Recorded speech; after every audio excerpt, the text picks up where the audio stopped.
যে ঘূর্ণিঝড়টা হয়েছে সেই ঘূর্ণিঝড়ের আবহাওয়াটা আমাদের কাছে চেন্নাই এসছে। আজকে সারাদিনটা হয়তো সারাদিন সারাত্রি ঘূর্ণিঝড় আর বাতাস। তাই কি করবো ভাবছি আজকে রাত্রে 320 মিটার ঝড় হওয়ার কথা।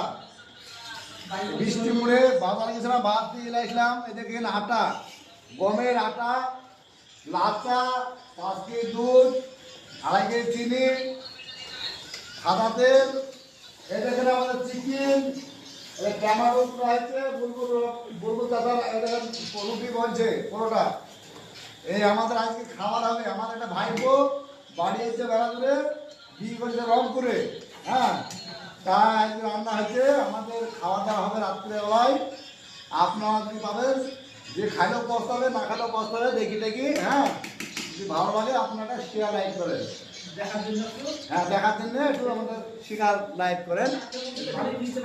কাকে বলছি ভালোই বুঝতে পারছেন, দেখি দেখিলেন। হ্যাঁ, এই দেখেন আমাদের খাবার, সেগুলো দেখতে পাই যেন আমাদের কাছে শেয়ার কমেন্ট এটা যেন করে। হ্যাঁ, এই দেখেন আমাদের জানতে চাইলে এই দেখেন দেখিলেন।